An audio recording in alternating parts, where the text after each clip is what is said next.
जय माता की जय। सौतेली गौरा शिवजी उठावाई चल गौरा गंगाया स्नानवाना।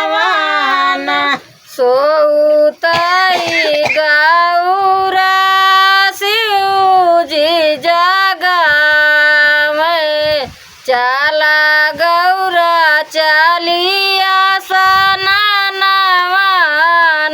सौतेली गौरा शिवजी जगावे चल गौरा गलिया स्नानवाना।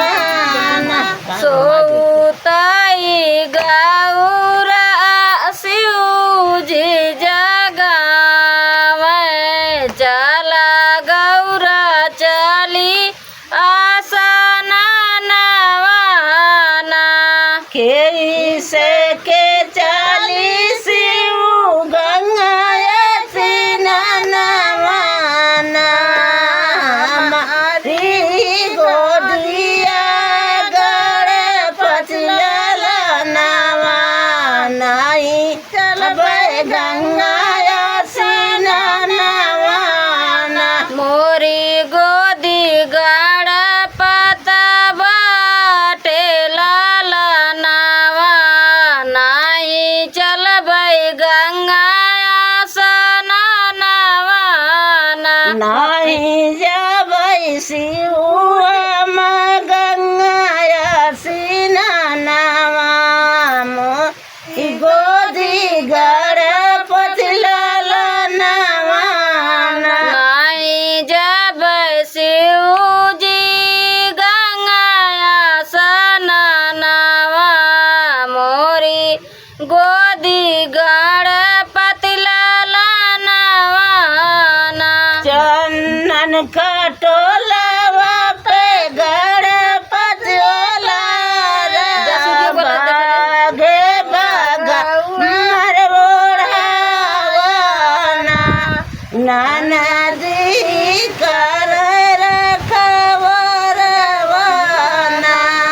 चल गंगा आसीनवाना।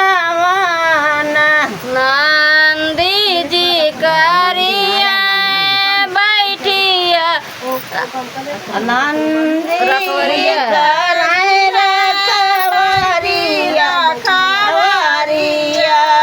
चल गौरा गंगाया स्नानवाना। नंदी जी बैठी के करिया रखवरिया चला गौरा गंगा आसनवाना। नंदी जी बैठी कराय रखवरिया। चल गौरा गंगाया स्नानवाना। नंदी जी बैठी के करिया रखवरिया चला गौरा गंगाया स्नानवाना। पहली नी बूढ़ी जे मारई गौरा याद आवेगा पछला लनवाना।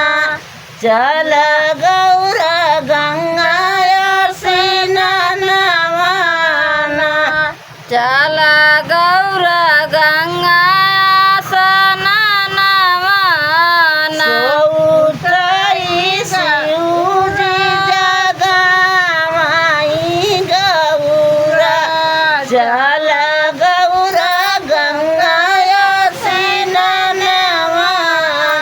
सोताई गौरा का शिवजी जगावे चला